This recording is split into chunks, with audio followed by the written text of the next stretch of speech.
this seems to have fixed things. Hopefully it stays fixed. We're back in action. I have gotten some brighter yellow up by Viktor's face, candle. And so now I'm going to take some violet. We're going to add a teeny bit of that into our shadow color. This is a really dark violet. It's the Chimera color one. And then this should help add or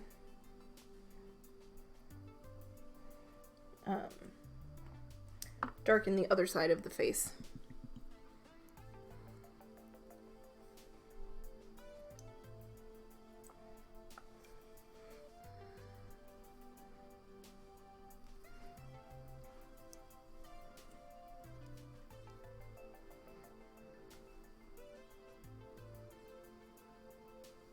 Just provide a little extra intensity for the side that is away from the candlelight.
So I'm just sort of glazing some of this in here.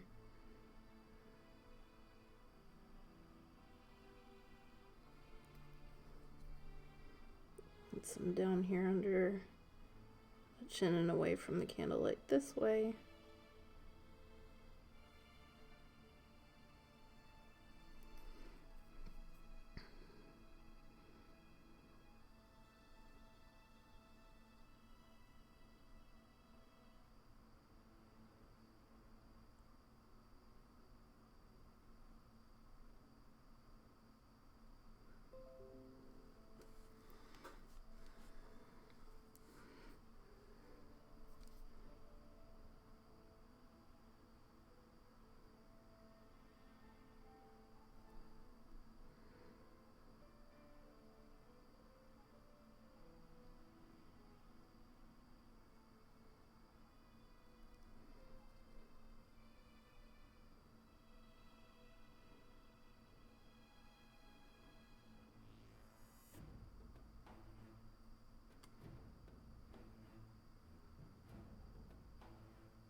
So now we've definitely got one side of his face up here in much more light. I'll bring it a little closer, and then the other side is much darker. And I think we're going to carry that kind of throughout, so we're going to focus more of our highlight over here on the shoulder near the candle and more of our shadow, you know, as we go down here. Of course, he's got a little candle here too, so we'll do like shadow, or light shadow, and that should also be pretty interesting to bounce around the model with some yellows versus darker violet-y colors. But what I think I would like to do is go ahead and move on and get some of his hair in. I wanted to give him really dark black hair.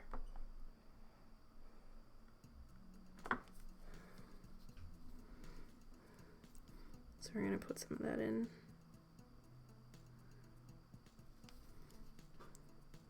And then it'll help frame his face a little better too. Make sure that the shadows and highlights that we put in are what we want to keep.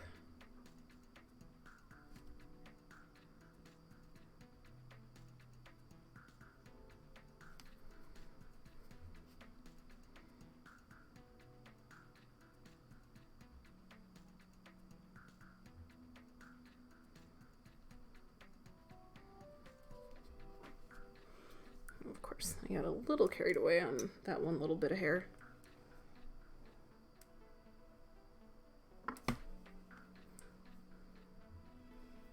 So just bring it back.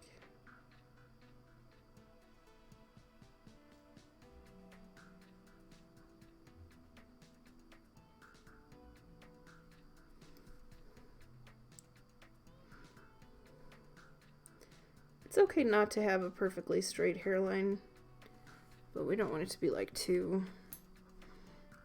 have like a big weird solid chunk of black there or anything either.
So I'm not going to do much more with the hair right now other than get a base coat on it so we can sort of see what we're working with.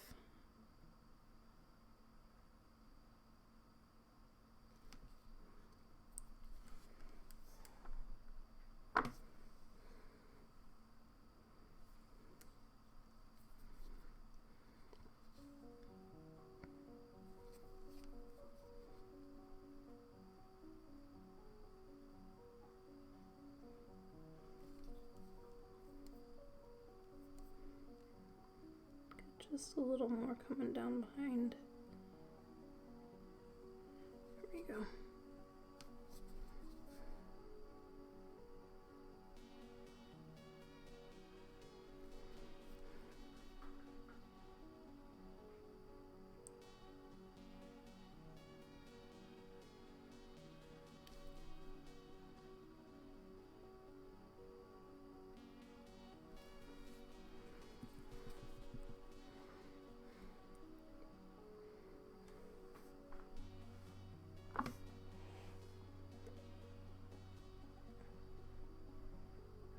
Okay, and then I want to bring just a little down here by the ear.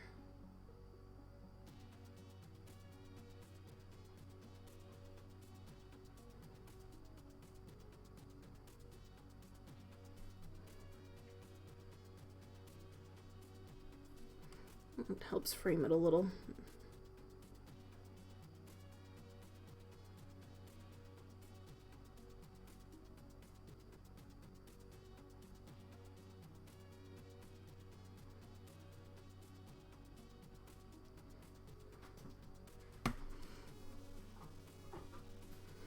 Alright, and then since he has such dark hair, we kind of have to give him eyebrows.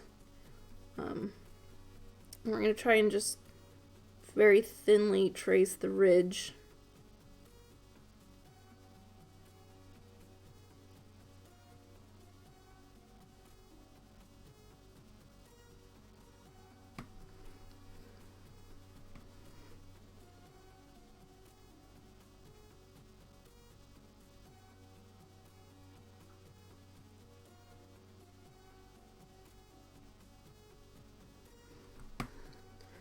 lot of, like, 28 and 30 millimeter models, I just skip eyebrows entirely.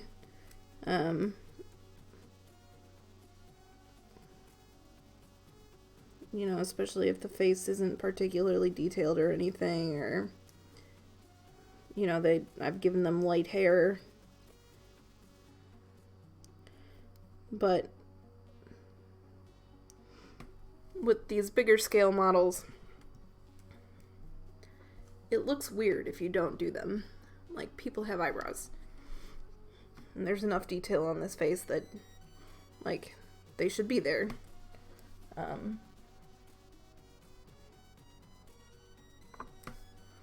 Alright, and he's got this goatee that he is very thoughtfully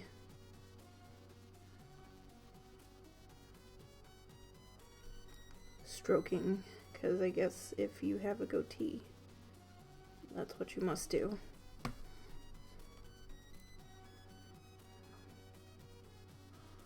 Being the type of person who does not grow one,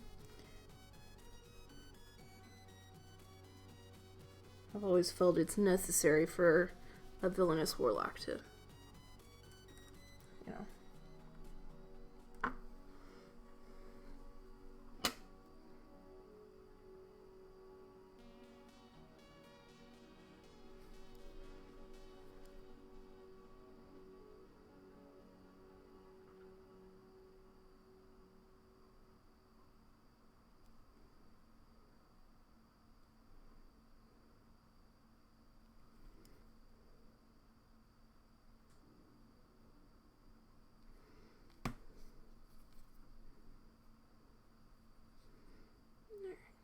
I'm also just trying to get in here a little bit.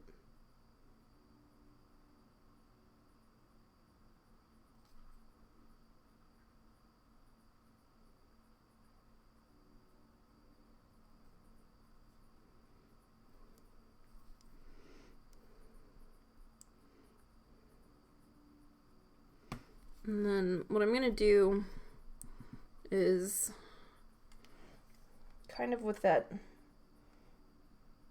half flesh, darker color, mix in some black, and we're going to make a little bit of stubble just to sort of make it look like the beard isn't quite so, the goatee isn't quite so separate.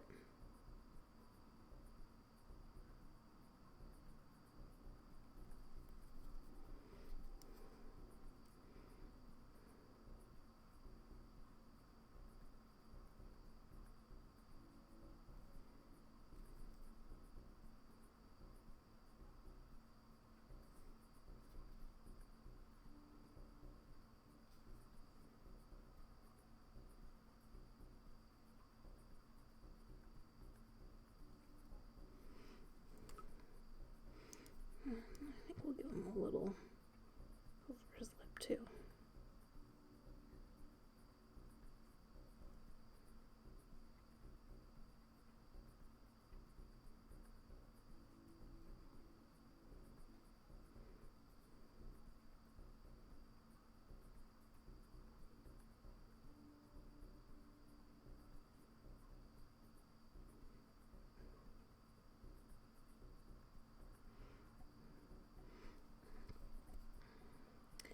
And then maybe like he hasn't really kept it up in a while. He's been thinking too hard.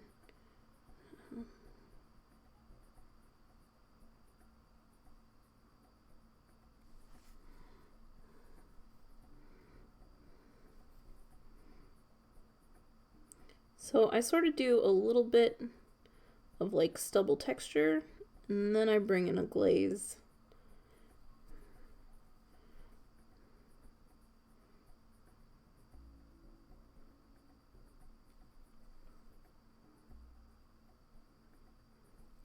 And then where it needs to be highlighted, I'll bring in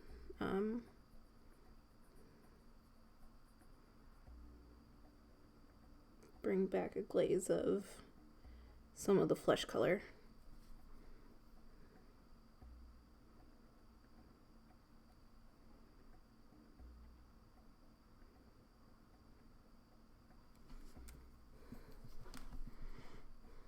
And now suddenly he looks a lot scruffier and a lot more tired.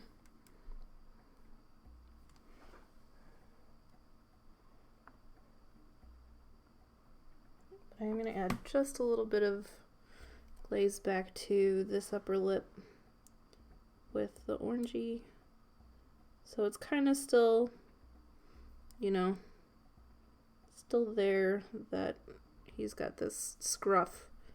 And then here too, in the jaw. But it sits a little more in the skin.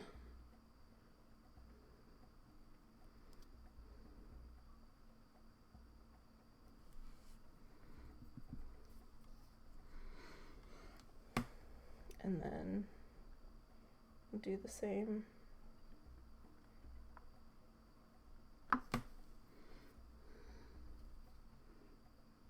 Here.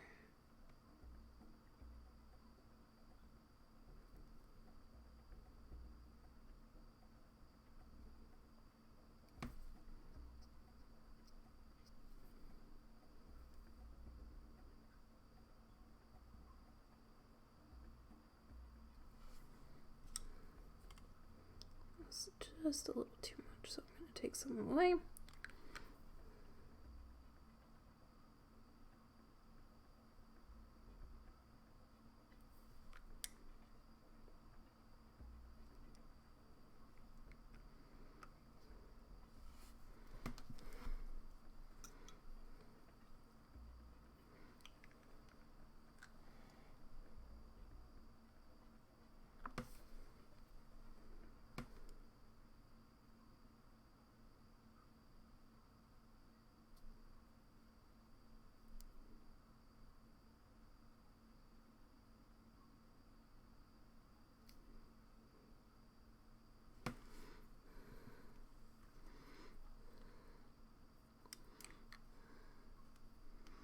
All right.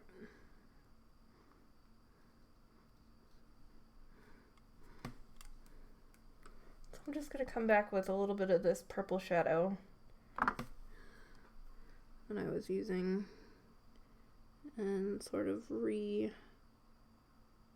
this sneering line of the mouth a bit. That frown.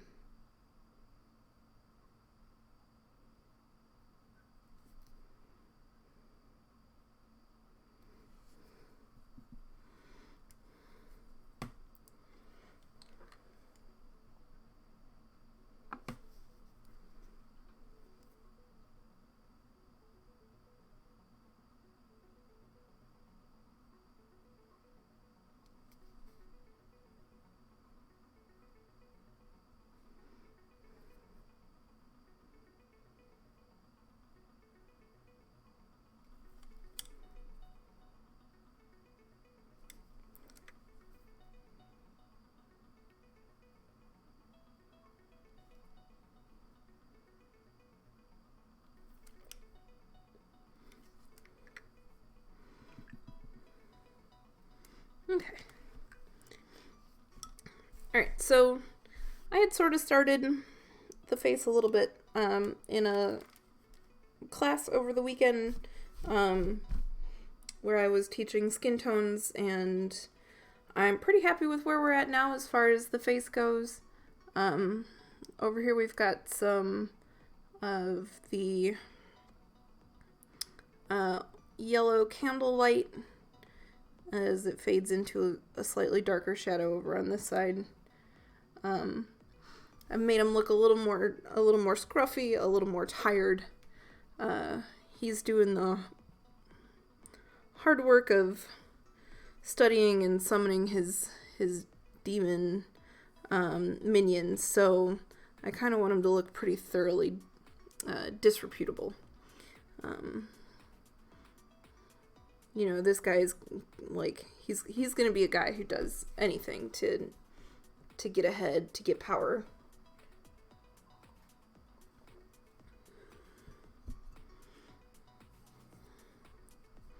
So I'm happier now with the face and where it's at from where I started. So next, what we've got here is I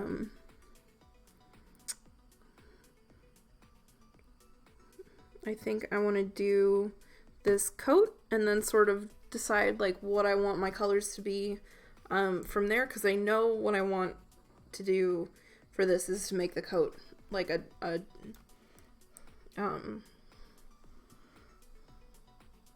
pretty nice dark violet color. So what I'm gonna do is get out,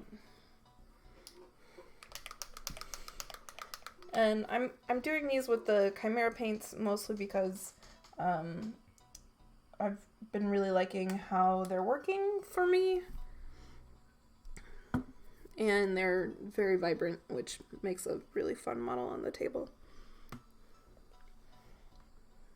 So I'm just going to add a little bit of white to this violet that I have, just enough so that it's not like insanely super dark.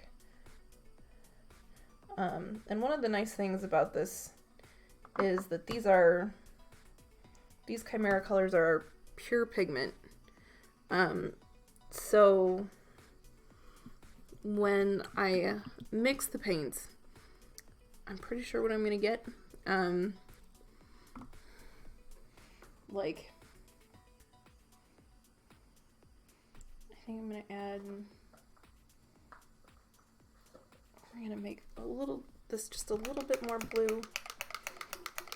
Add some of the. It's called the phthalo blue red shade. So what that kind of means is that this blue tends more towards violet, which will mix better with the violet to make it slightly more blue. There we go. And then I'm just going to add a teeny little dab of the orange that I have out on my palette so that it's not so super saturated.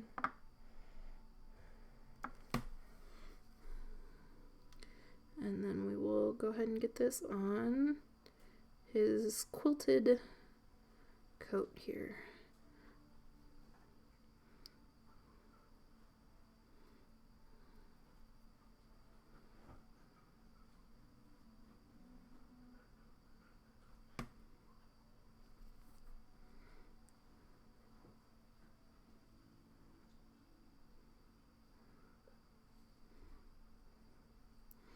And that is, you know, such a nice color. It's not too bright. It's not like super purple. And then of course we will highlight and shade additionally here, but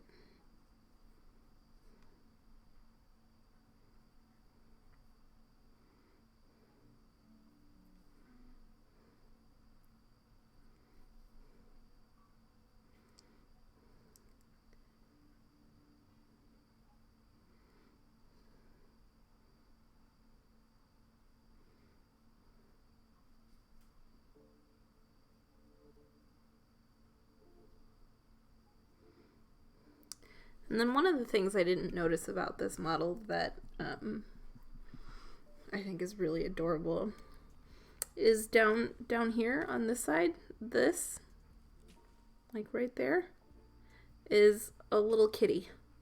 And it's sleeping on a pillow on a book under a blanket.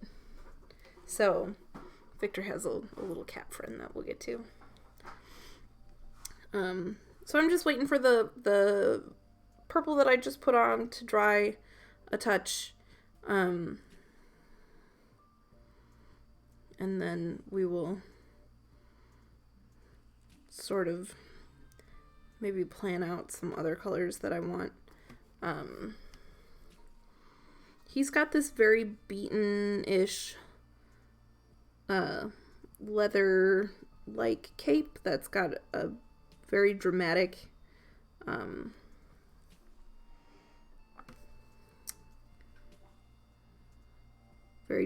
collar. Although honestly I kind of want to make the collar the same color as this.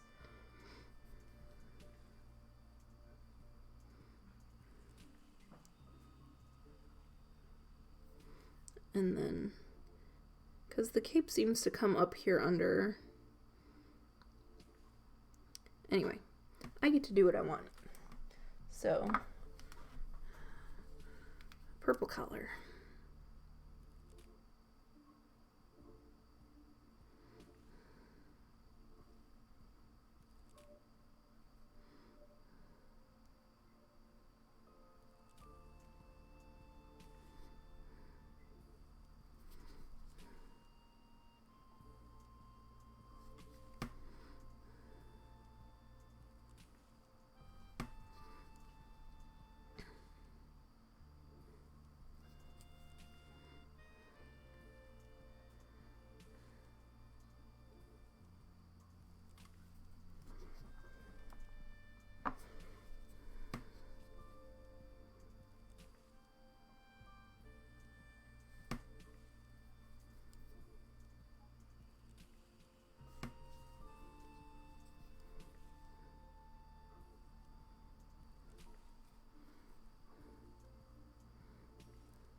And I think with some of the candlelight up near his face, the purple's a good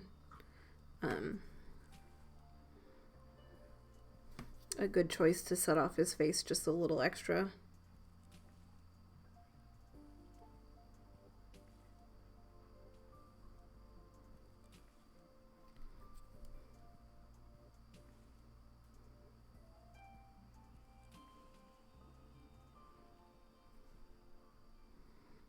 Alright, get another coat down here. Although I have to say these Chimera colors do cover quite well.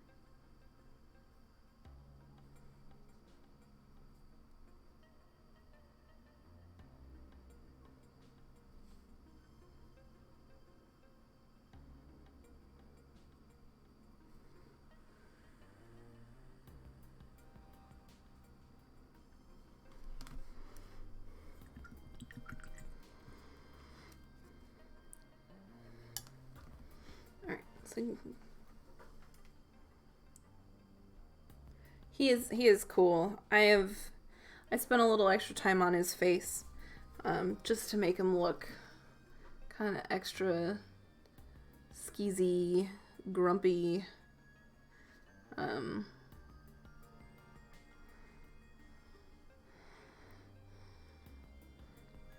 So thanks for popping in.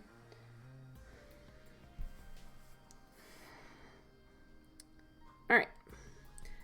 And then I think what I want to do with the cape is sort of make it like a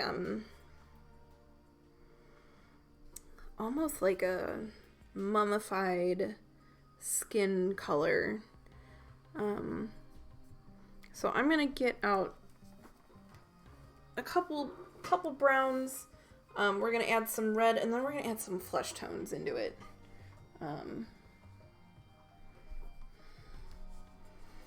Just to sort of go the extra mile with some of that. And I'm kind of right now just laying out colors. I haven't fully decided on like anything one way or another. Viktor was not one of the ones that I was like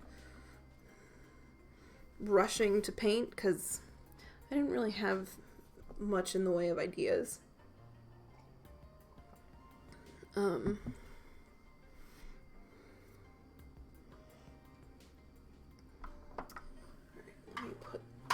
orange and the yellow away for now.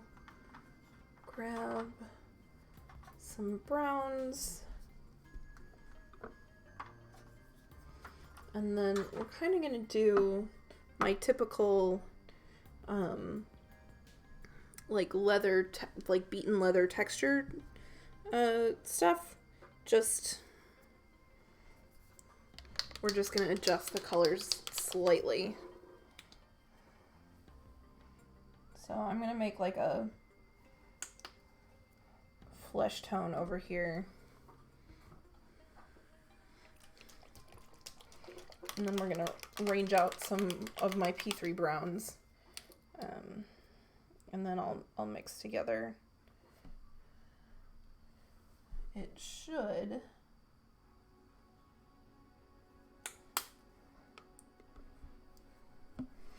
look kind of a little bit more like old dried skin, I think.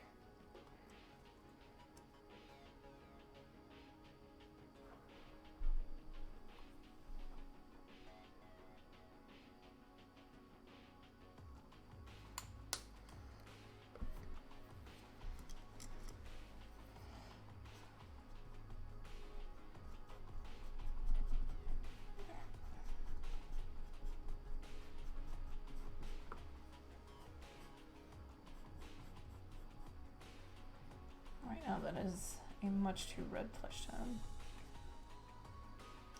Okay, I'm going to add one more little drop of my yellow oxide. And that should help.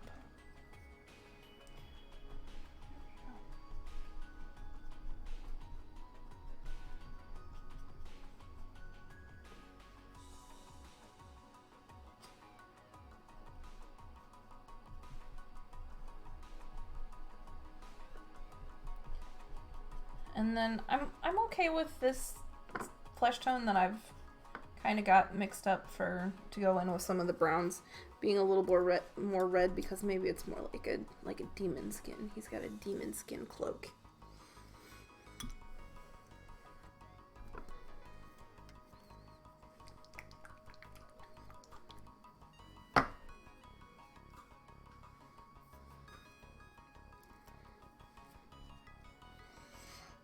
So I kind of tell myself these stories as I go along, as it sort of helps me figure out the character that I want to make, which then informs my color choices and my lighting choices and you know, the whole overall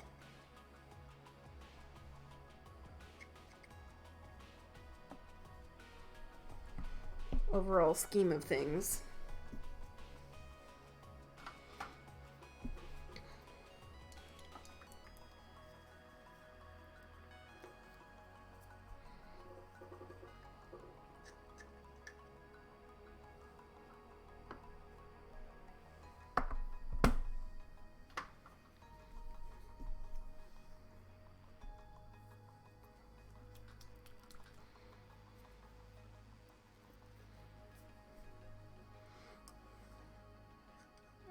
So, I know this is taking a little bit, but I'm getting out, like, I made a flesh color, and then I'm getting out, like, 5-6 different shades of brown.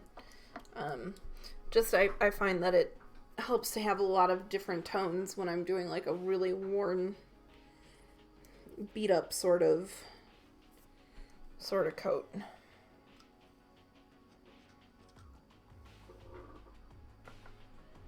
Okay.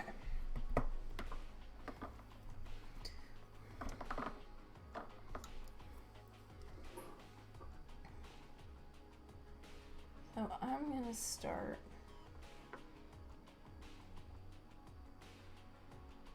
with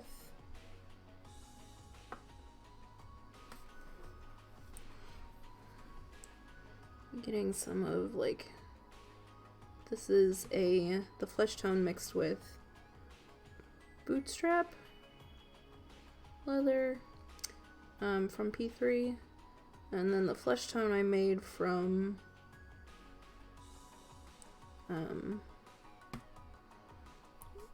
the Chimera colors red oxide, yellow oxide, and white. So right now this is still looking very fleshy. And I'm kind of just dabbing it on because eventually here we'll build up our shadows and highlights.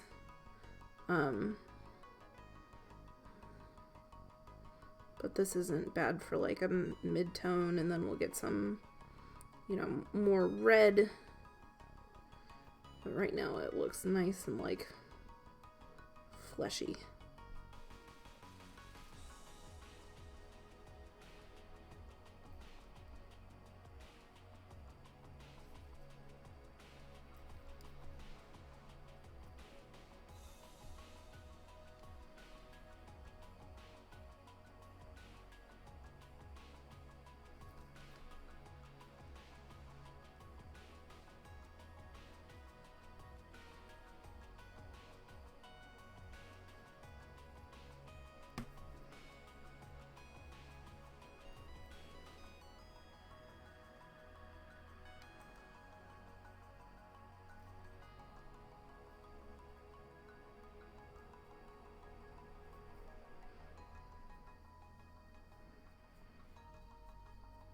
And then hopefully it'll look nice and like gross towards the end.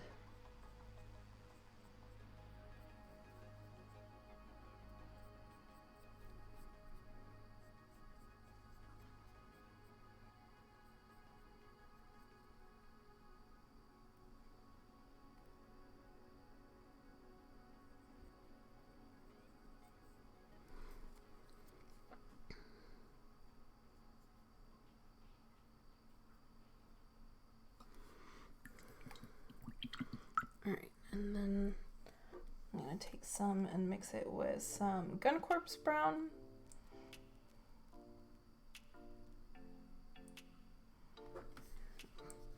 It's just going to be a slightly different shade of this fleshy brown.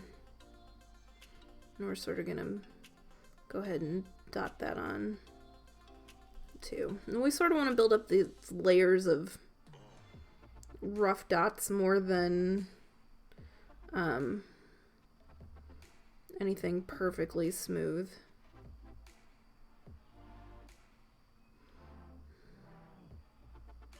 And that way it'll help the cape look beaten up.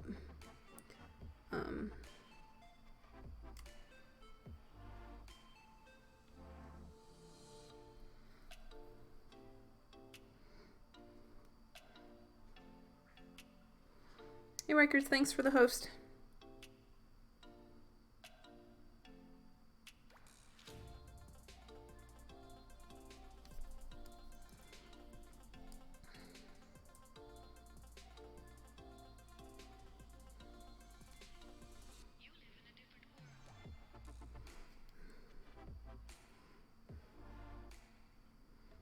Alright, and then as soon as I get a couple of these like mid-tone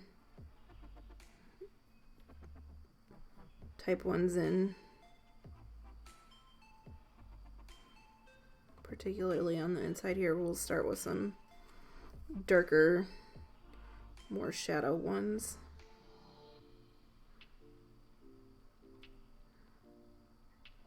And we still don't really have like the best base coat here.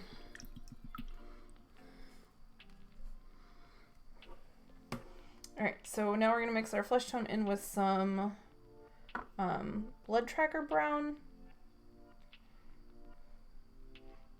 It's kind of a more saturated brown. And again, this should give us like one more different tone of this beaten, mummified skin color.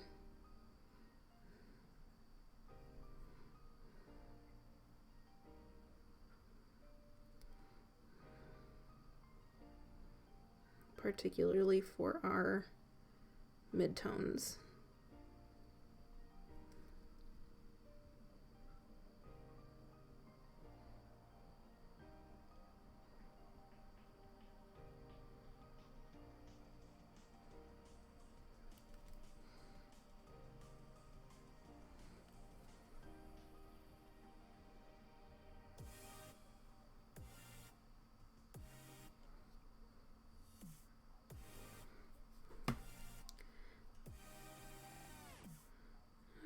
make sure that I cover, get the edges covered.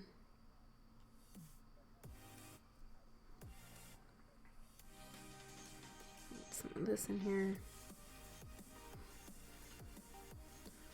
And then we're going to add in some of these darker shadows. And again, more like just very lazy stippling to make this texture.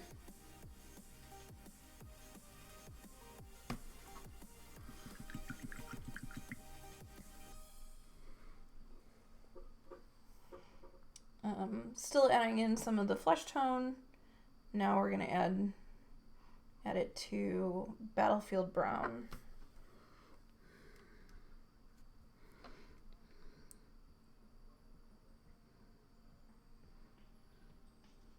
And we're sort of gonna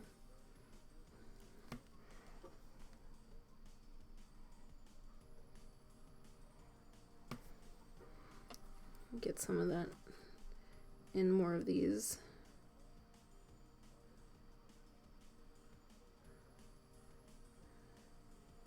dark folds. But again, I'm sort of lazy stippling.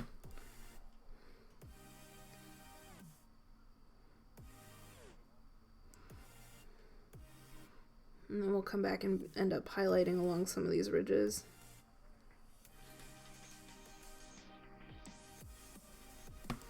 But it helps make things look worn and beat up.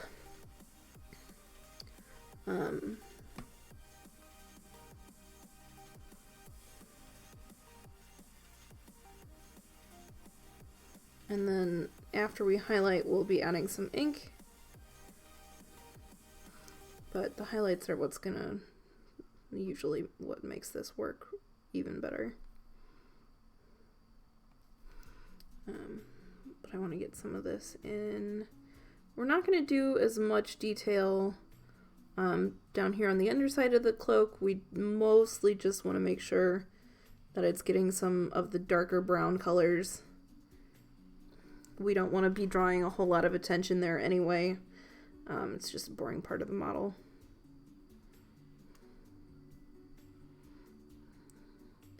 And as long as it has a hint of the kind of right color, that's good enough.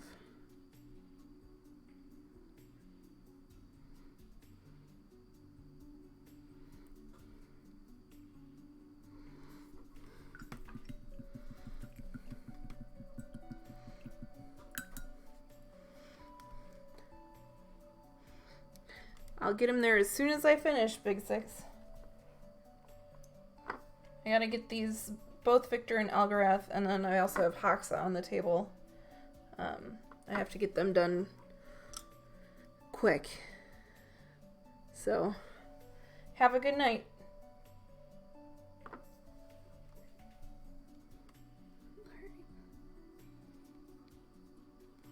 And this is the flesh tone mixed with umbral umber.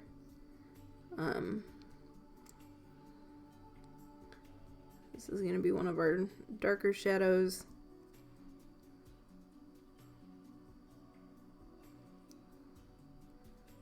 And I'm trying to get in towards the bottom of the cape. On the inside here.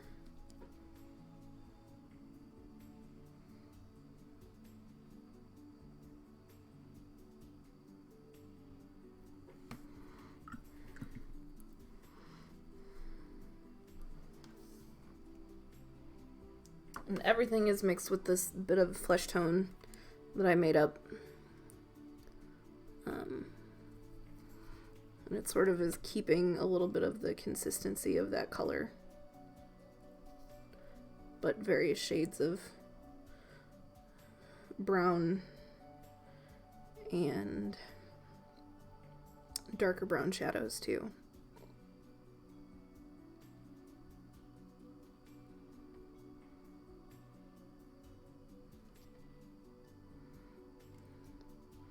Just helps add some texture.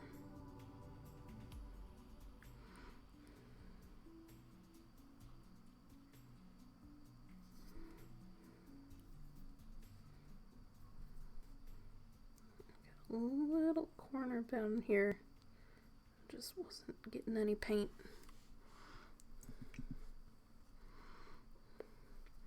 Alright, so what I'm going to do next is I'm going to get you know what, I think I'm going to pull out one of my scale 75 flesh tones. They have a really good lighter flesh tone color.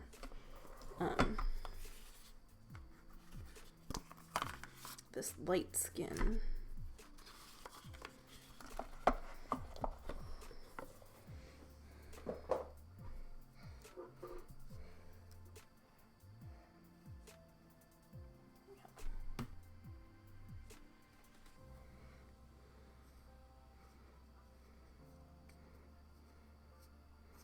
Alright, so we'll put some of that on the palette, and then we're going to mix some of that into the more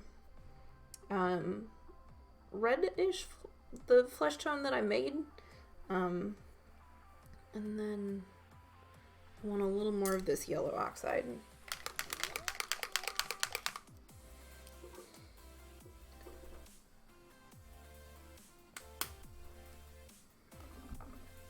And then we'll add some highlights. It'll start looking a lot more like skin. And then we're going to add a little bit of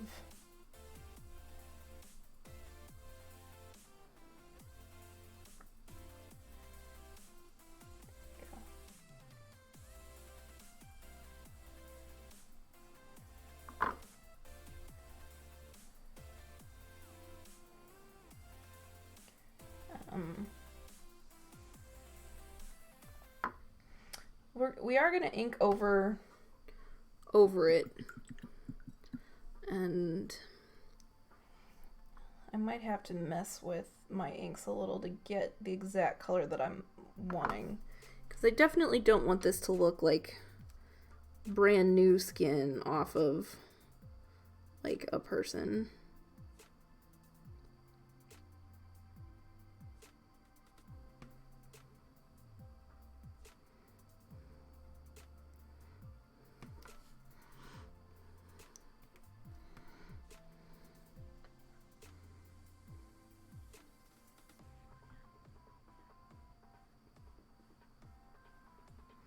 Again, I'm sort of doing lazy-ish stippling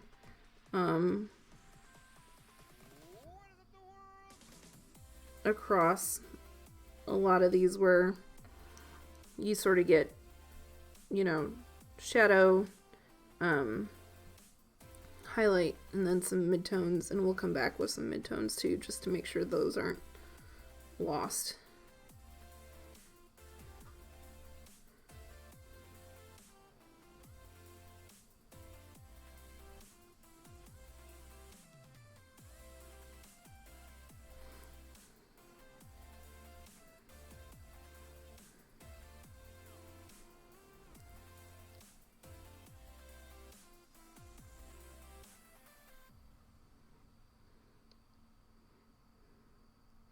And then since there's also a candle here, we will come back with some oranges and yellows. Get some of that candlelight in.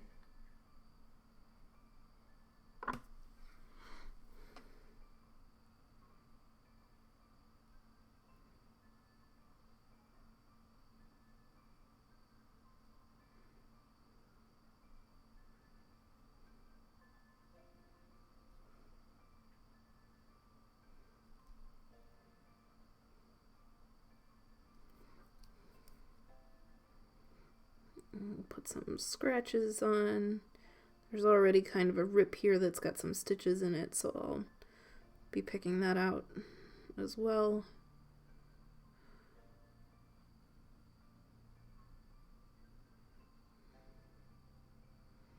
Like, this cape just has such great character. And then, you know, you sort of give it a little more with making it look like beat up skin off of somebody or something.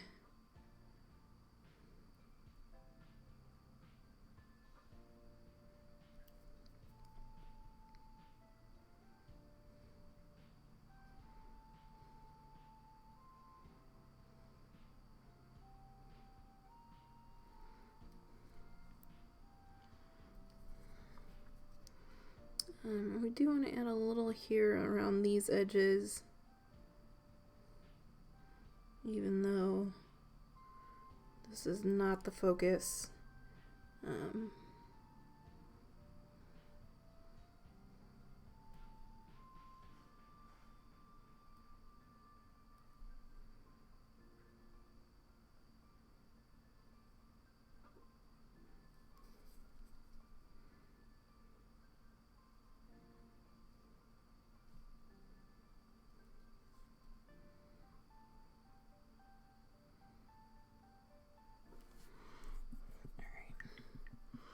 And then I'm going to use some of that yellow oxide that I have sitting around to sort of dab in just some more yellow tones here around the candle. Like, this isn't such a powerful color. Like, I'm using it straight right now.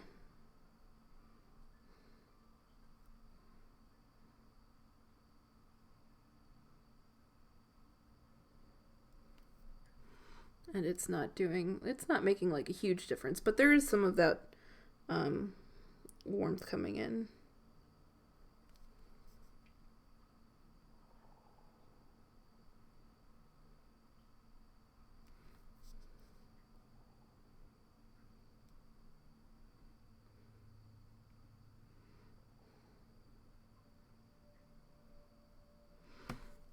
And then I kind of feel like some of our shadows need to be darker. I'm just going to take some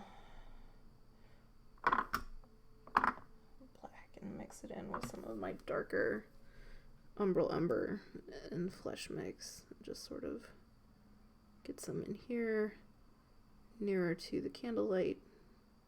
Get some under these nicks and scratches and dings.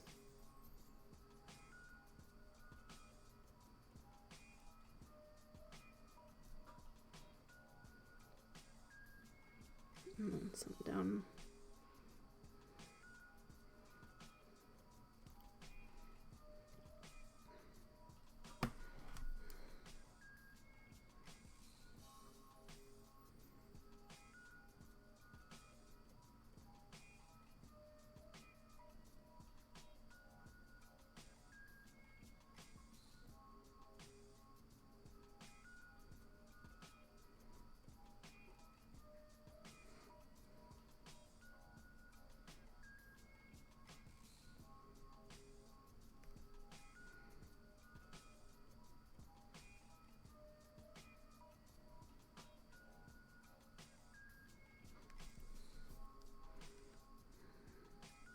And then a little more under here too, because it should be pretty dark.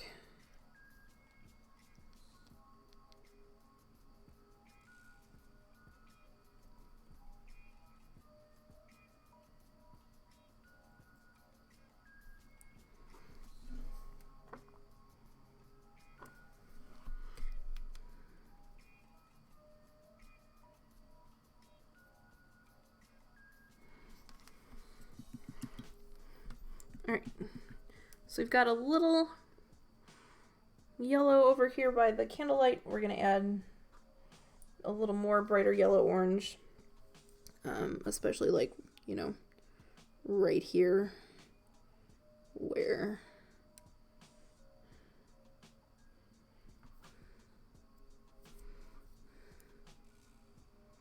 the candle is going to be strongest.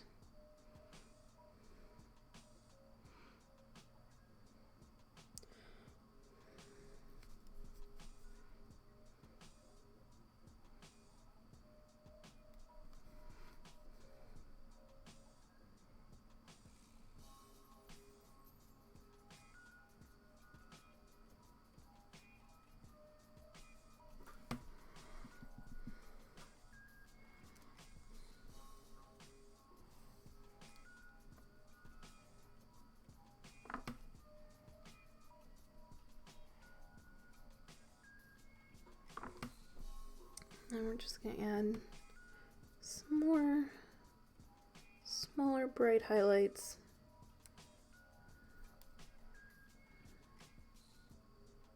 On some of these ridges and cracks and gouges. And then we're going to come back with some of those midtones that we put in as kind of our base coat and just ease into that transition a little more.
Alright, so I'm going to pick up a couple of these midtones. This is the bootstrap with the flesh.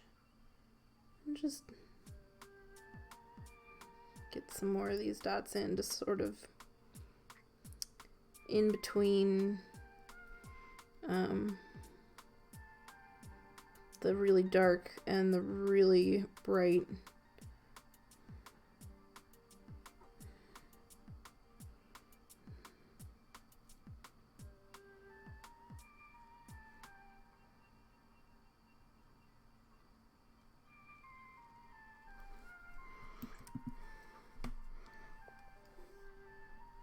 Sort of reinforce some of this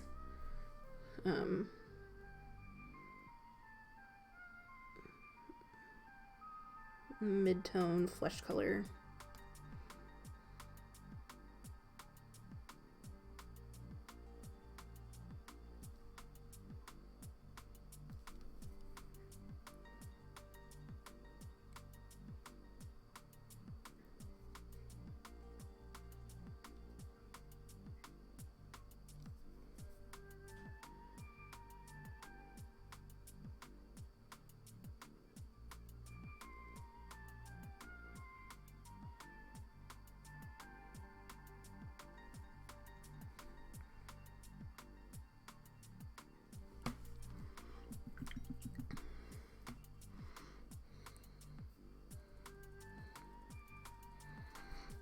Alright, so we've got some of like these, you know, big gouges and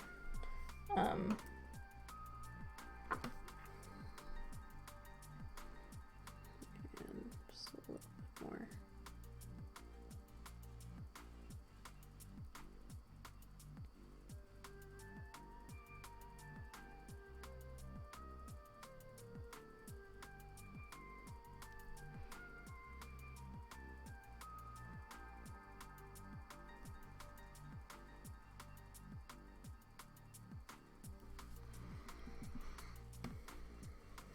Alright, so I'm gonna sort of pull out my inks.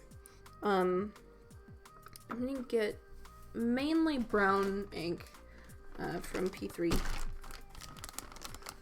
but we're also gonna add a little bit of turquoise and a little bit of yellow.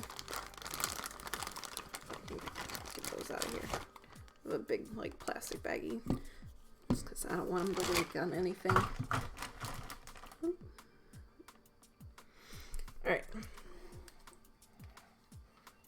So I'm going to start with 2 drops of brown ink, and then separately I'll put out a drop of turquoise and a drop of yellow. And I'm going to pull into the brown ink with my palette knife rather than just straight up. Because sometimes I feel like a drop gets to be too much. I got a little bit of a blackage here.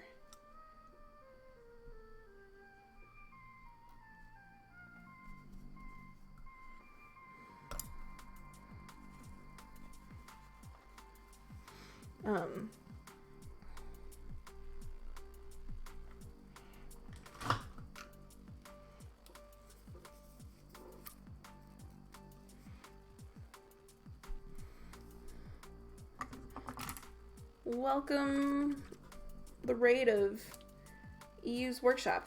I think that's what it says. Right now I'm making a mix of an ink color so that I can glaze over this sort of mummified flesh cloak. Just to make that texture that I've done sit. But I want to get sort of like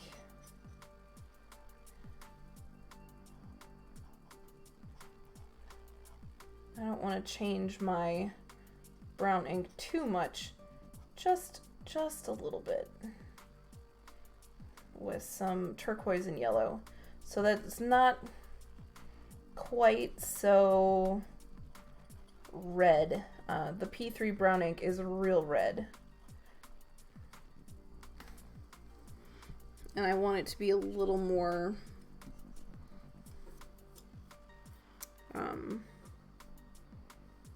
like neutral brown. So I'm working on this Halfling Warlock. I've got his demon buddy hanging out here, Algorath. So there's his demon buddy.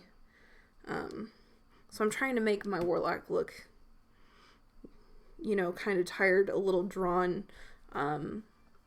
sort of sleazy, and like he would do anything for power. And that's why I'm kind of doing the flesh tone cloak.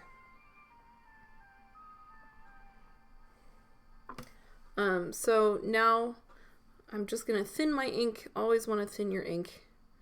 And then do a glaze. So thin it, pick some up, blot it out on my paper towel. And then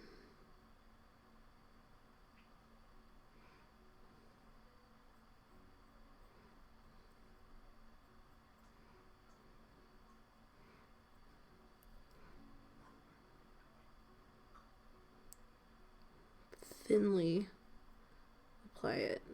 And right now, I think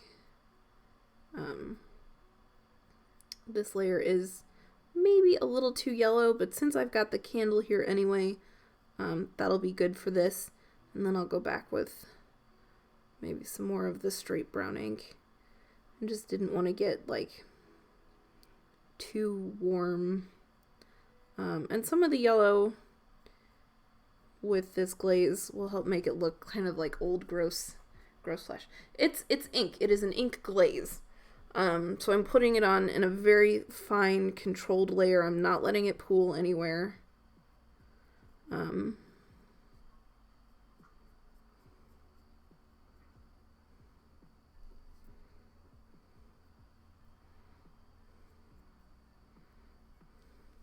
we are slightly changing the tone of this flesh cape to something look a little more mummified and old and not quite so like freshly off of someone's back.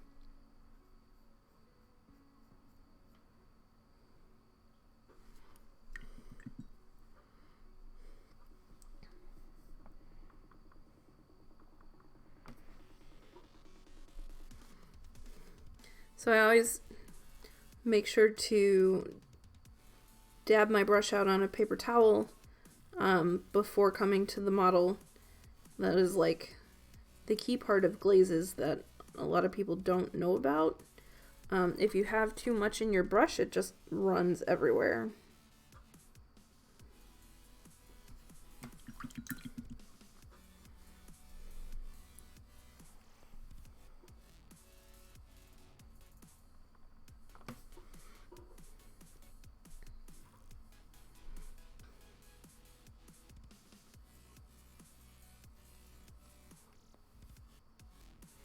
And I don't want it to pool.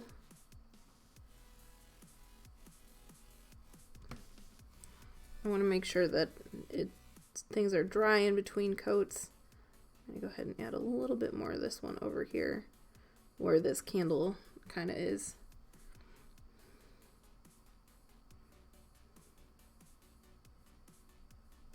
And then I'm going to get out just some straight brown ink, again, always thin, but this is a little more of a warm tone brown.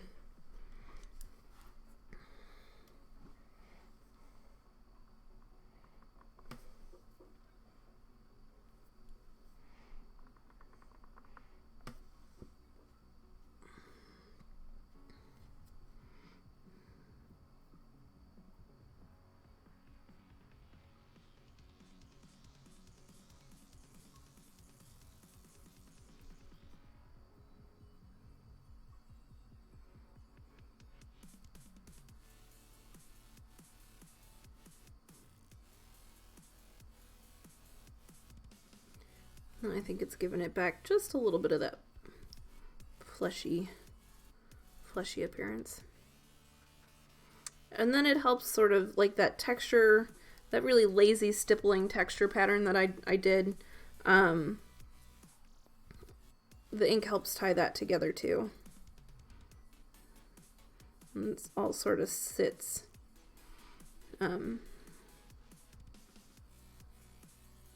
Sits much more nicely.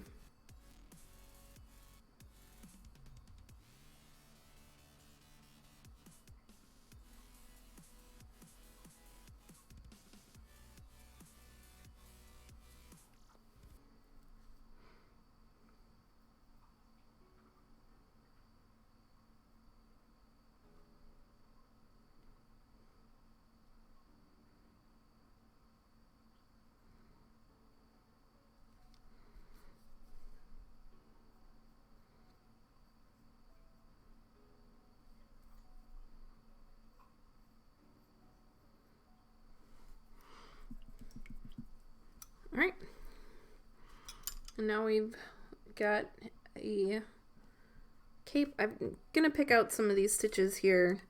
There's this like tear in the cape with a couple really tiny little stitches. I'm gonna get out some black and pick those out in black real quick.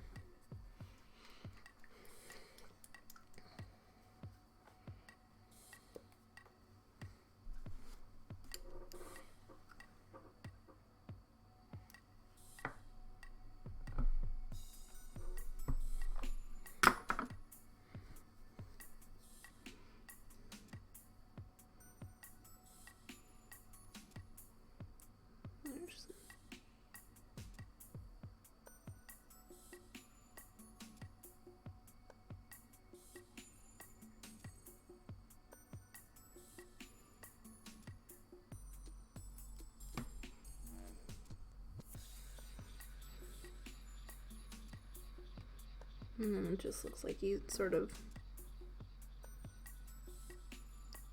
sewed up some of the tear there.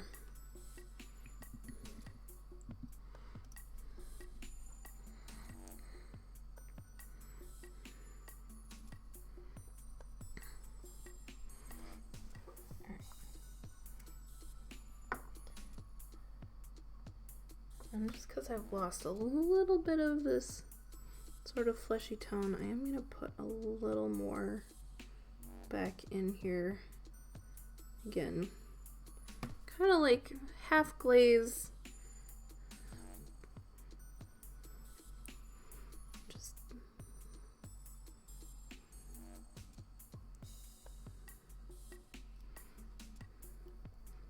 have some more lazy stippling. Just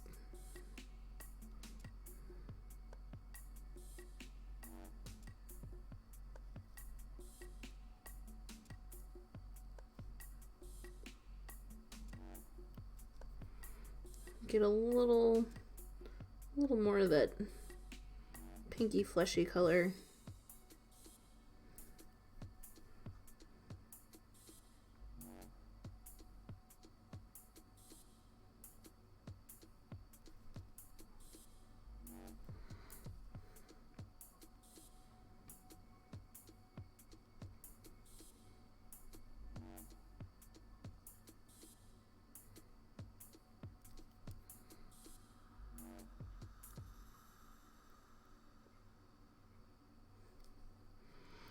I'm keeping it fairly yellow over here to the side. Just again, there's a candle there on top of the skull.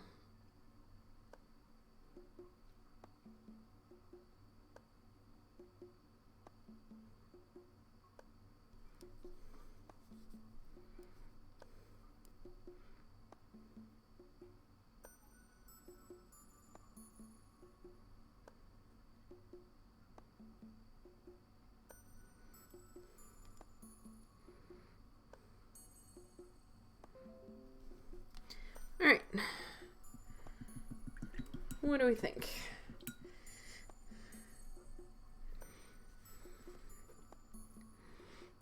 Could it be human skin?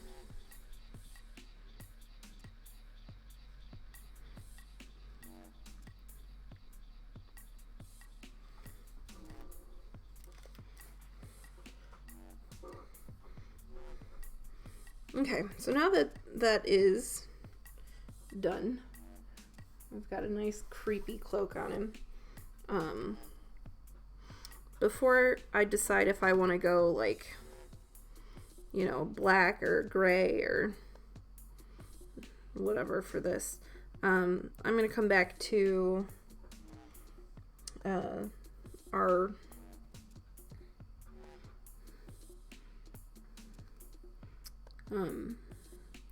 got a violet sort of cape doublet vest. I'm not really 100% sure exactly what it's supposed to be.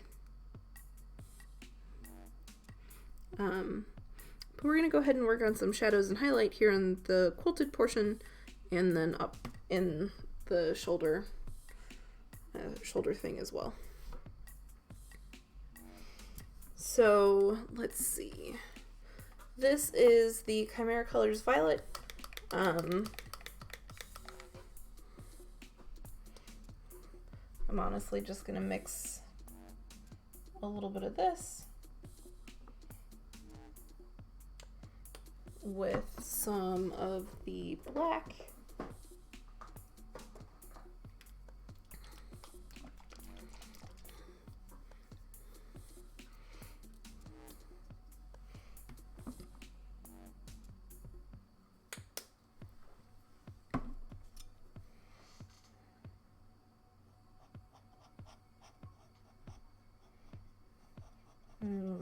This should end up as a very dark violet. Like, I almost can't tell the difference between the violet and the black on my palette anyway. These colors are super, super dense as far as like deep pigmentation, which is great. I've been absolutely loving them.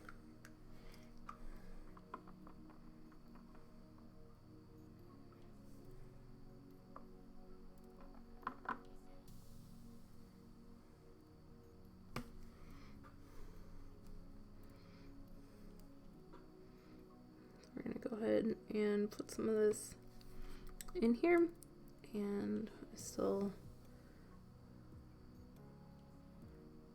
like the two brush blending. I just have to make sure I rinse out my blending brush in between.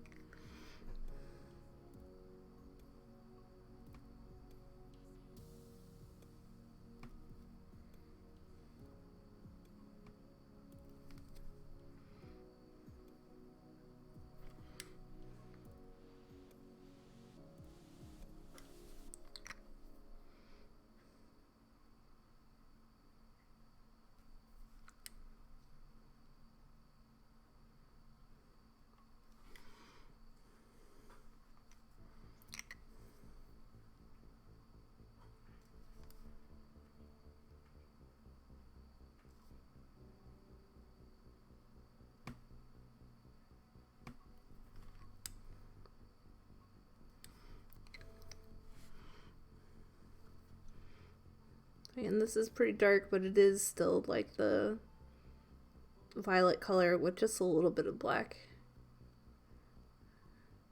To get the base, I mixed violet, a little bit of white, just sort of helps make it more opaque, and the phthalo blue red shade.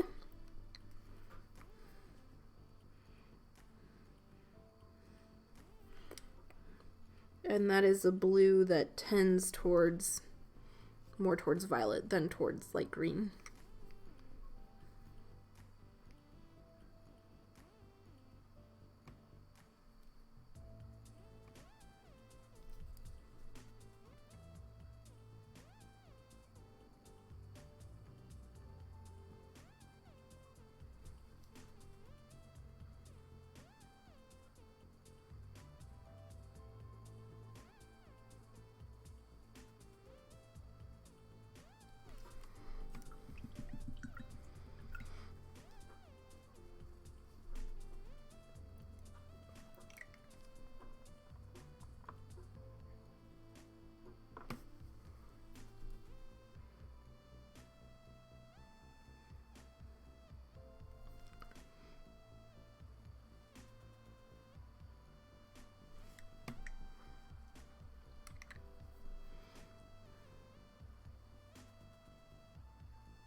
I'm also going to be a little careful because we are going to get some of the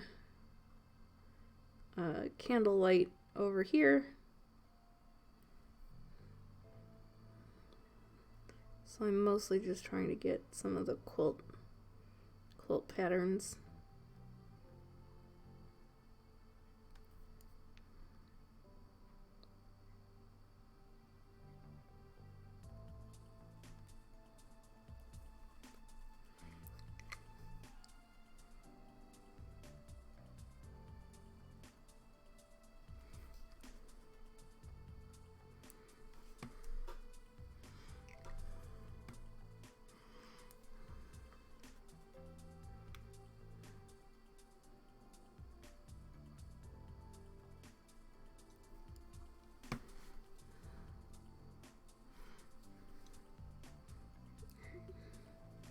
And get under some of this collar. This is very evil villain-esque collar. Not that, like, there really are no villains in this game.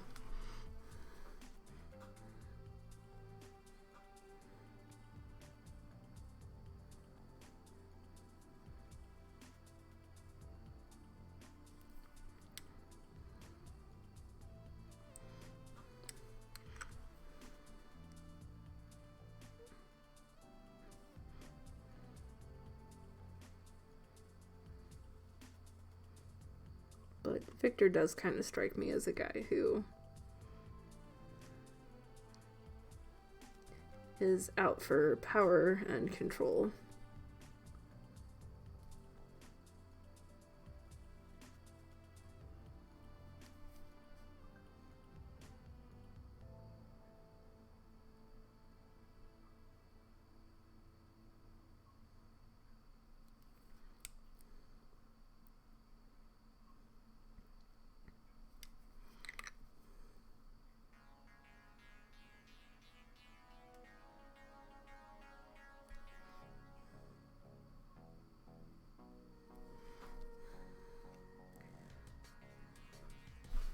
Okay.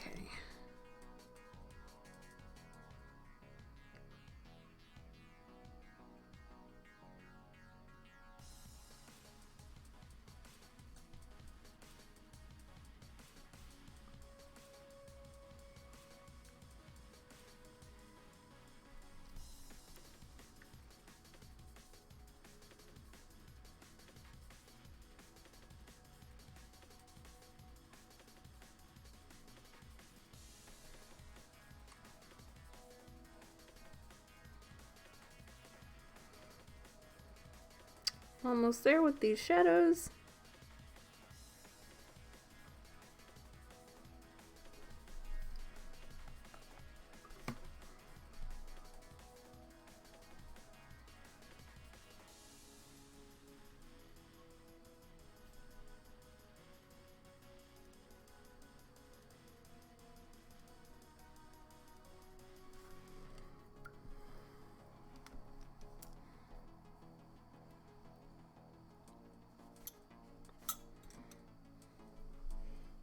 And then I'm going to get out some more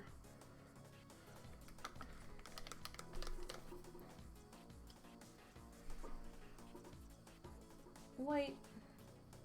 And then we're just going to add a little more white to our base tone in successive amounts to make more of a highlight. And then over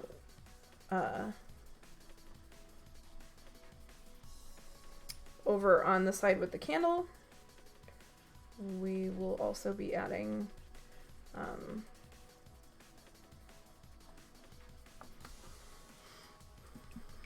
some more like red oranges. It's best not to go straight into mixing yellow into purple. That will give you like a muddy brown gray.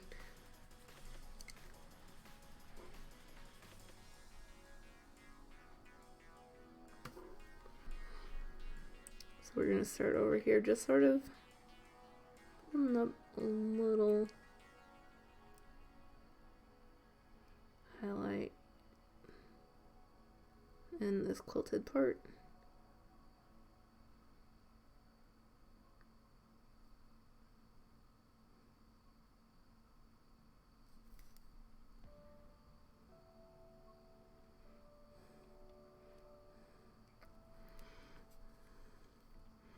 And I'm using the white because I want to make sure that this stays very much in this violet color. Like, I could add a bunch of fun colors to it to change the tone, but I kind of want this to remain really pretty pure.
Alright, and then we're going to add a little more white.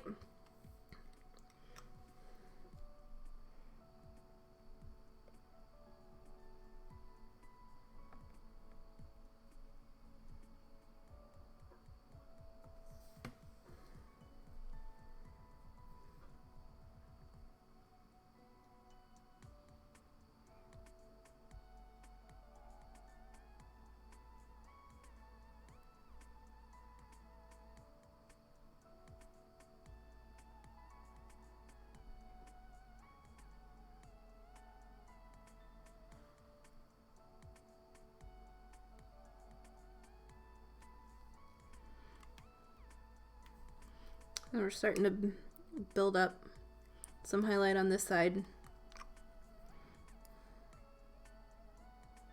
And then I'm going to do the same a little bit in the collar. I am gonna, again, he's got a candle sort of headlamp over here. So on this other side, I am going to do more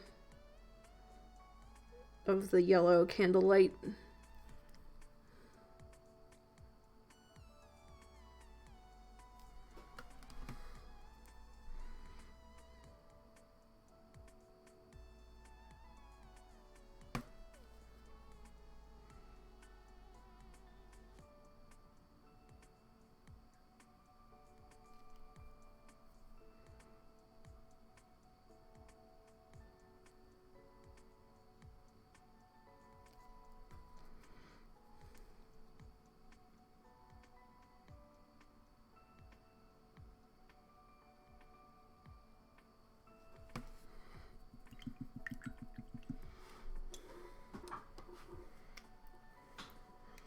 And one more little step.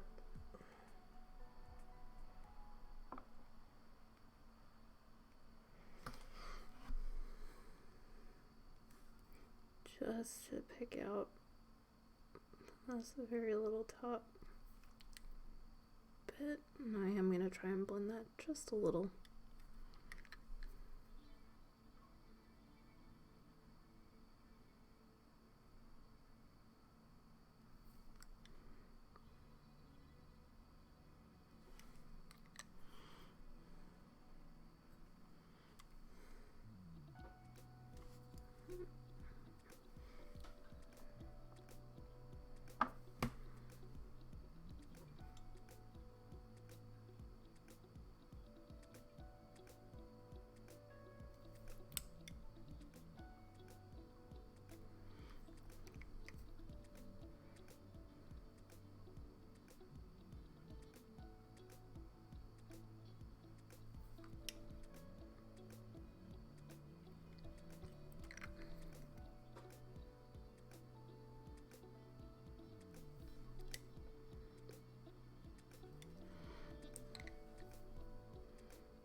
I'm really relying here more on placement of highlights to get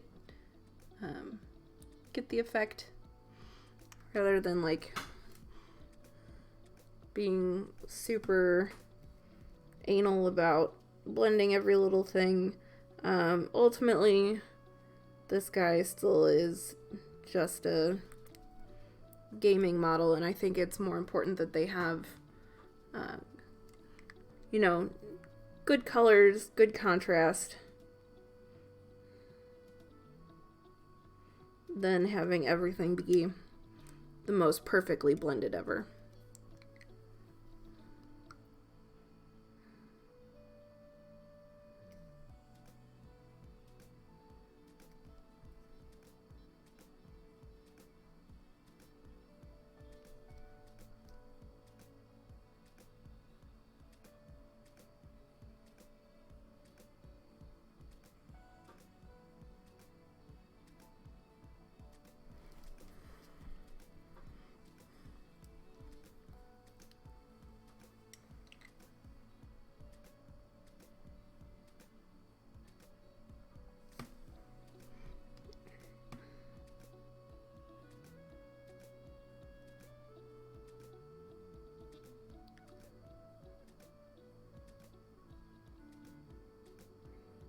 These are lacking just a little bit of mid-tone.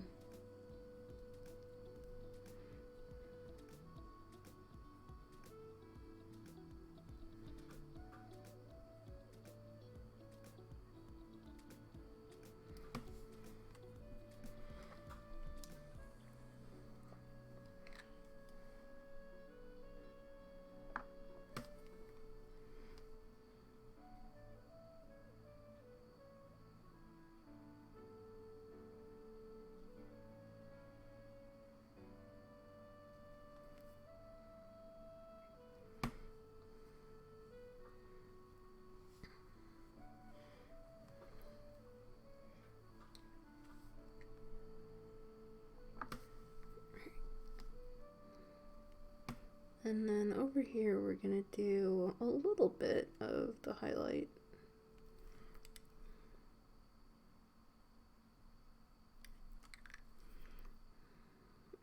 as we get a little further away from the candle.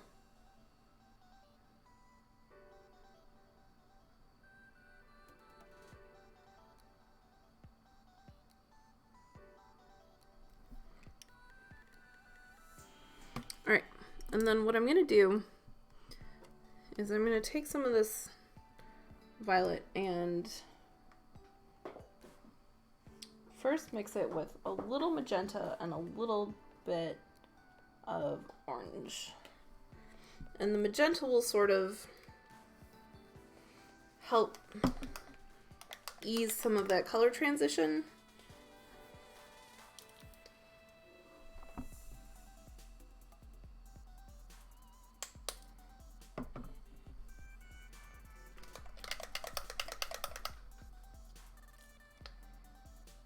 Because we don't want to like just start adding yellow to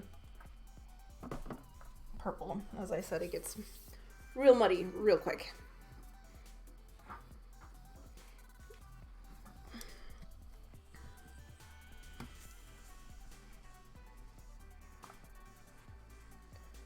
So first we're going to add some magenta.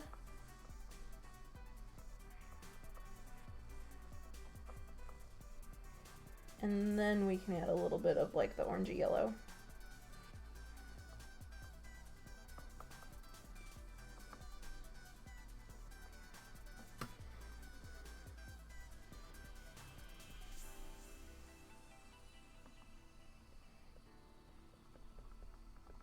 And it ends up being very much this sort of wine color, which is the first step that we want in being able to add like some candlelight yellow color.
All right, and then we can add in a little more, until we arrive at the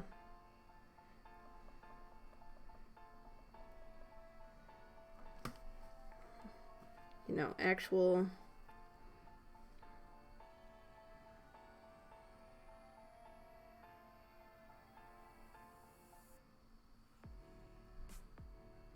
fully bright candlelight.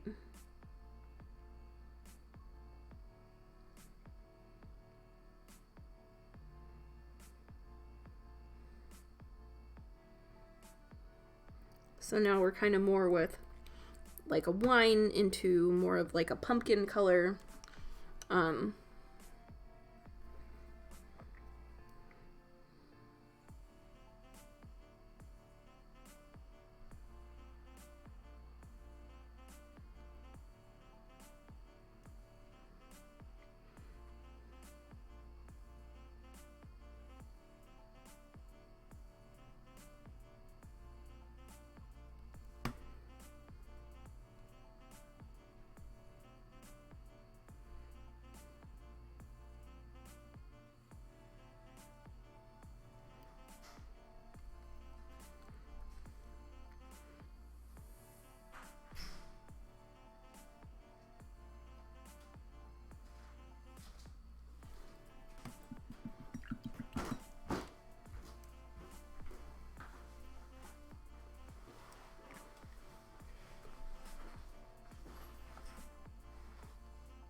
we've got more of the orangey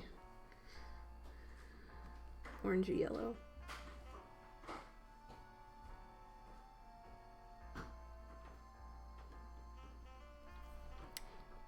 But I am kind of saving this for the closest sort of quilted part to the candle.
Alright, so now we're getting some of that orangey candle glow.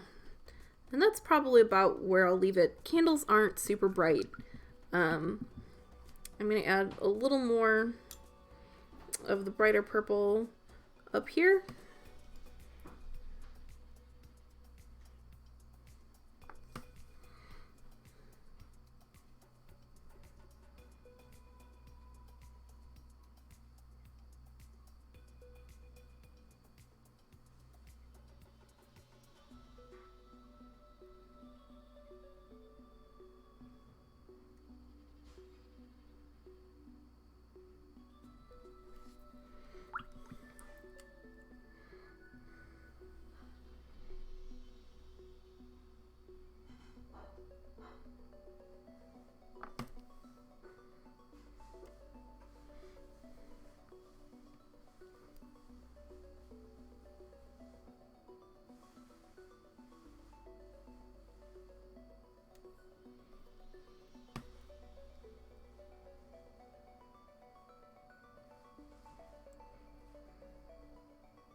And that just kind of shows that some of this cooler, you know, background light sort of is hitting some of the tops here too.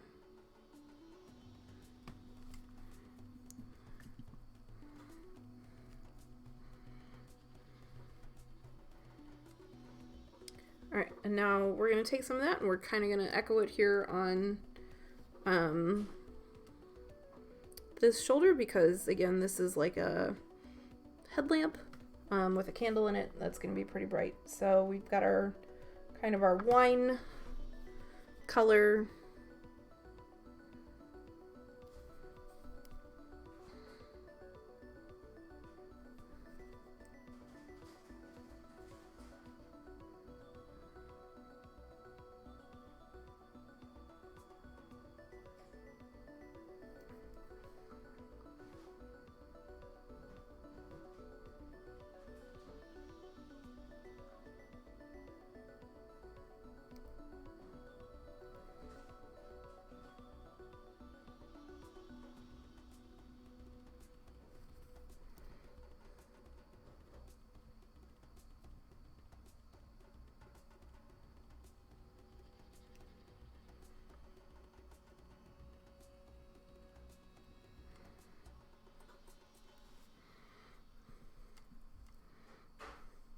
And then more into the pumpkin color.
And then I'm just going to add a little more of the wine color here in them.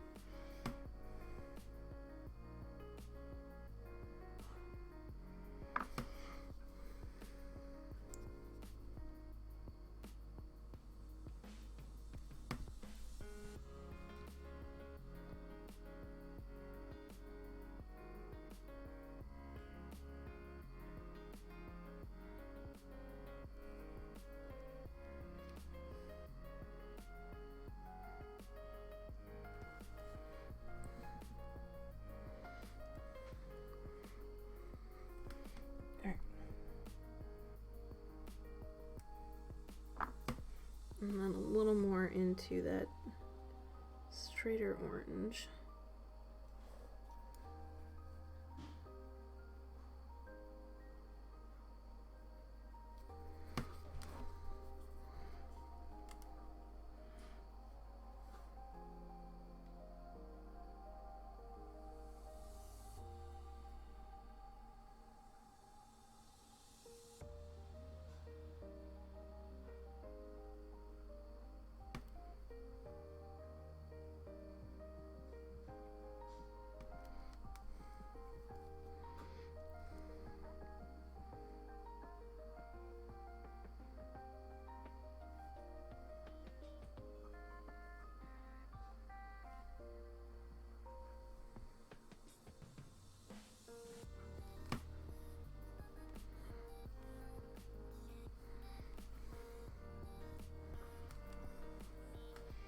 I'll work back and forth a little bit here just to make sure that I've got enough of each and that the transitions are okay.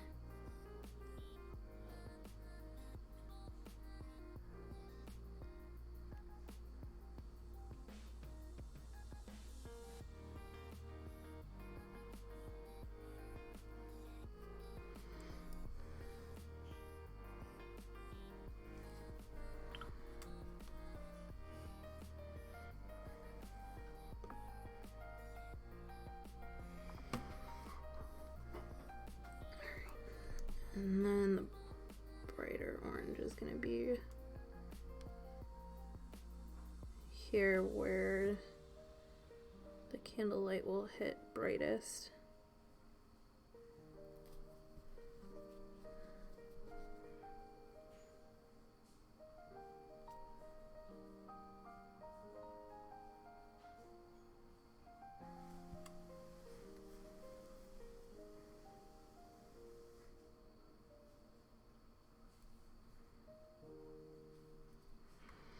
Which is definitely out here towards the collar.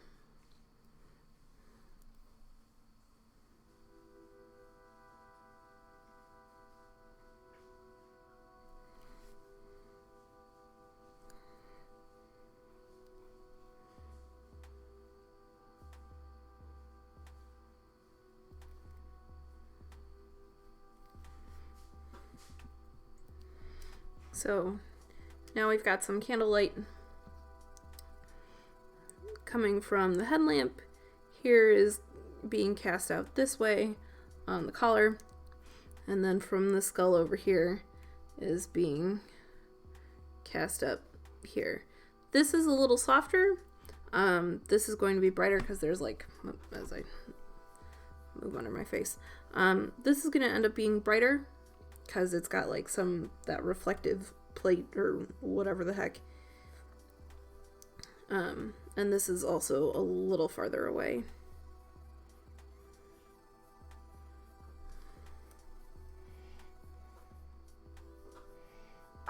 So we have more Judgement that is brought to you by the letters O, S, and L.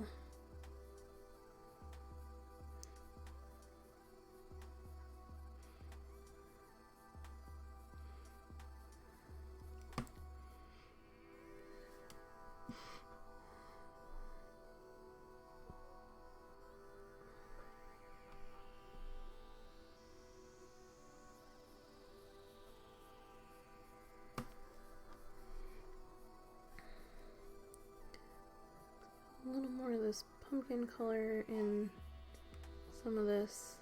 There we go.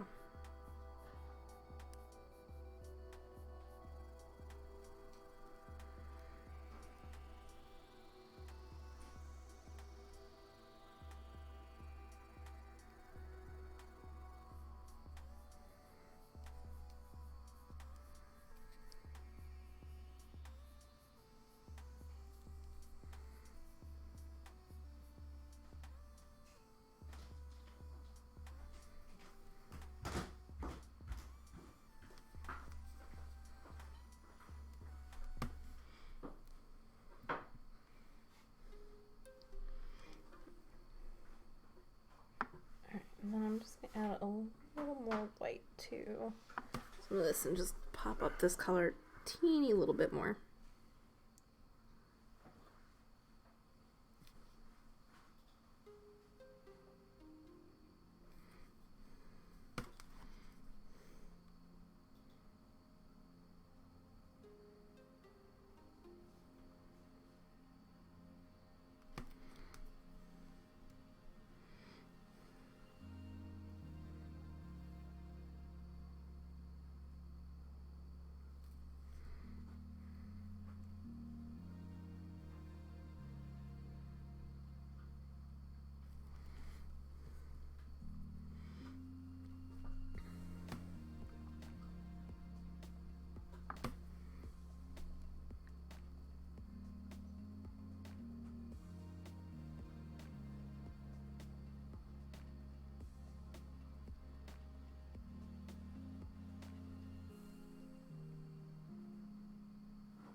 Okay,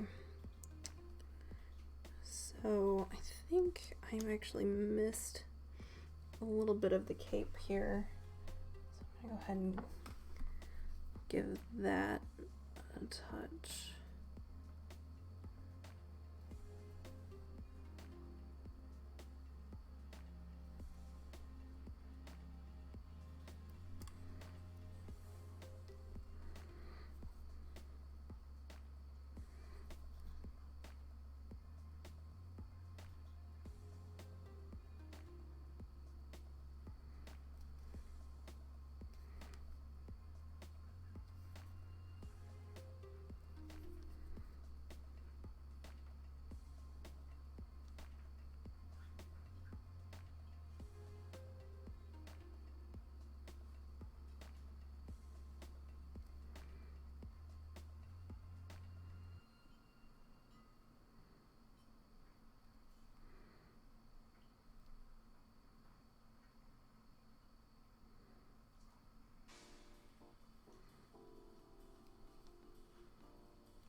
And then quickly add some of the texture that I had here.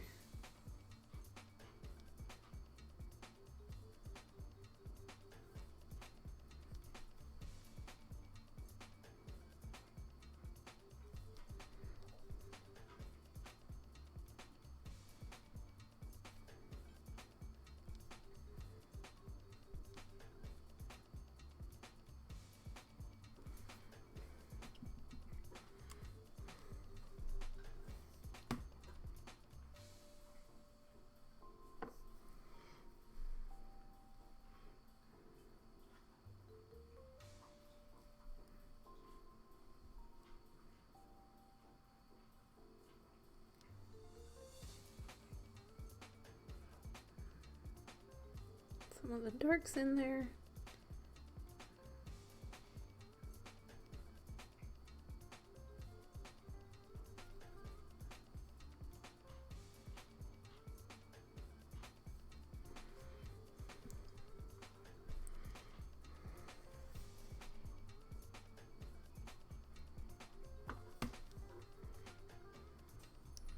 And then just a little more mid-tone.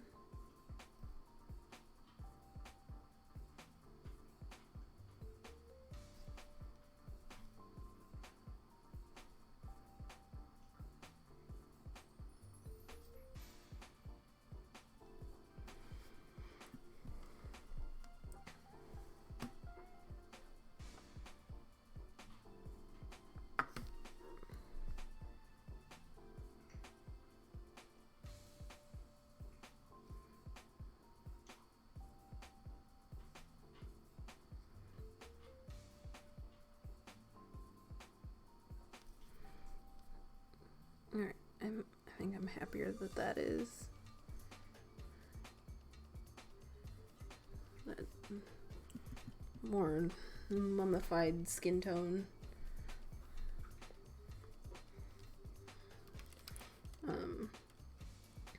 Of course, we're going to add a little bit of the orange to that too.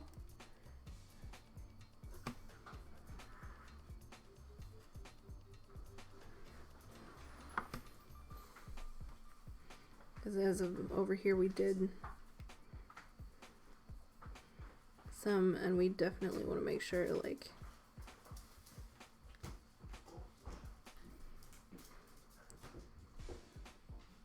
that candlelight's kind of gonna travel down his shoulder here.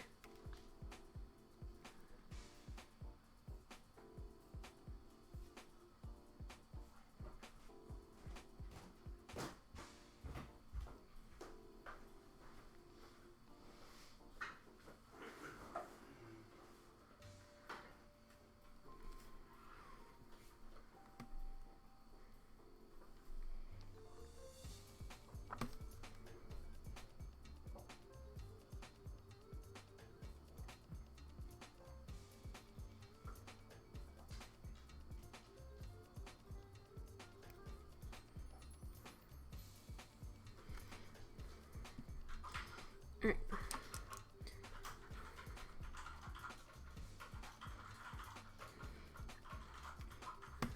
So we got a pretty good start on him. I think what I'm going to do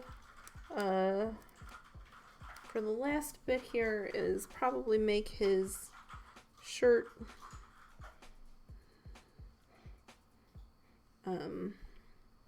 minus he's got some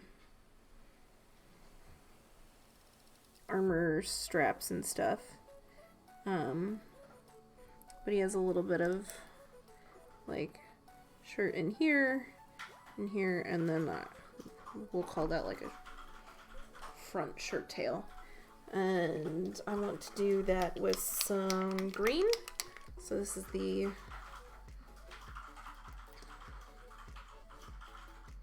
phthalo green. Again, we're not going to do this quite straight. I'm going to add some white and a teeny touch of magenta just to, so it's not quite so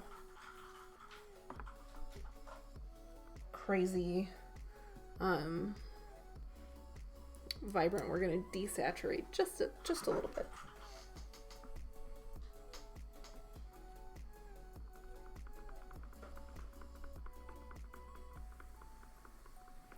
And then the white adds some opacity.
Alright, so this is a nice dark green. Like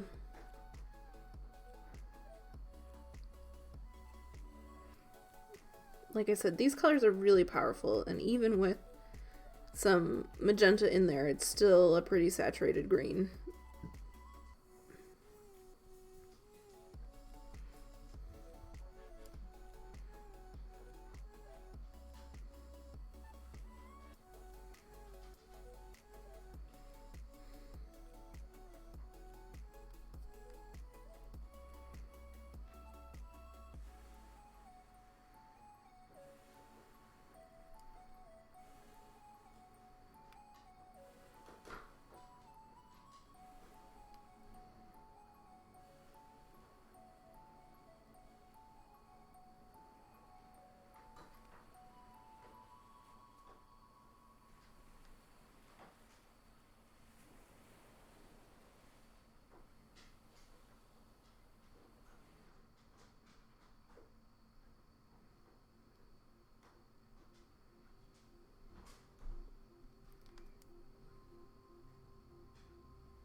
And then he's got some, like, shoulder and elbow pads.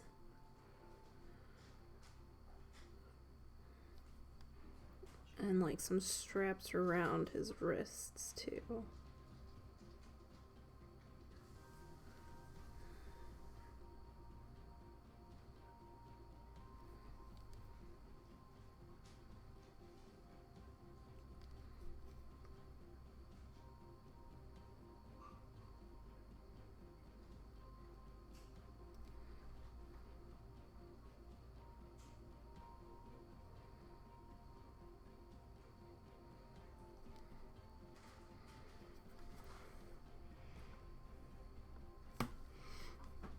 And then, of course, the fun part's going to be getting in there.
I'm going to take a little bit of black, since I know that's going to be dark in there anyway, and just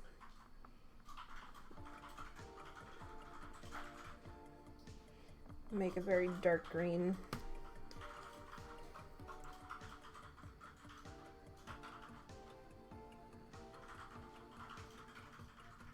Sort of get in here under. I think he has a pouch made out of a heart. That's very interesting. Shoot. Of course, I'm getting some.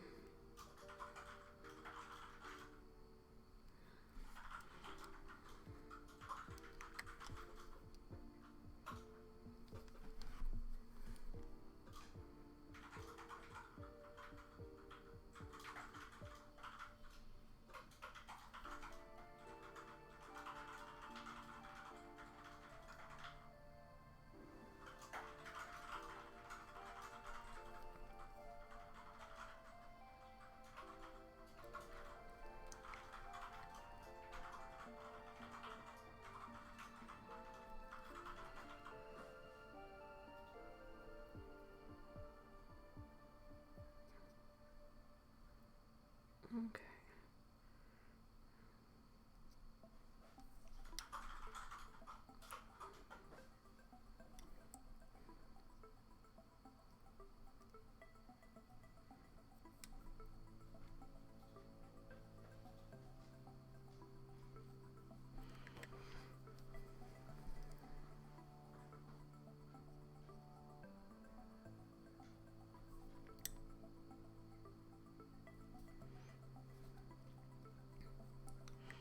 Alright, I think that is sufficiently darkened there. I'll go ahead and use the rest of this. Let's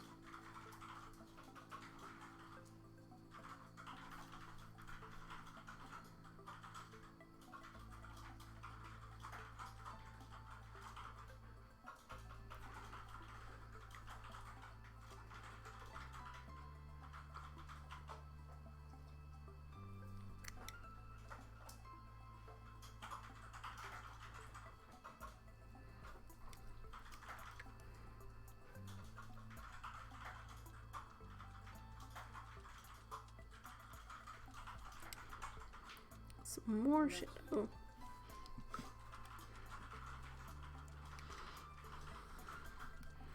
Okay. I think that's where I'm going to stop for today. I want to thank those of you who tuned in, for hanging out with me, for putting up with a very brief technical difficulty earlier, where my main camera seemed to freeze. But we made some pretty good progress. We did some OSL, we did some creepy, beaten up leather skin texture. I worked on his face a little bit more to make him look, you know, a little more scruffy, a little tired. It's hard work summoning demons. It's nerve-wracking because they'll eat you if they can. Anyway, this has been fun so far. He's got some fun colors going on, and hopefully I will catch you next time. We will maybe even be working on Algarath, his demon summon by then. So once again, that'll be Thursday afternoon, 1 to 4-ish. And if you haven't already, go ahead and follow me on Twitch to get those notifications of when I go live. I do also try and post on social media, particularly Facebook and Twitter. I don't always remember Instagram, but I do have all of that information up on my ending screen. So I will catch you next time. Thank you, and good night.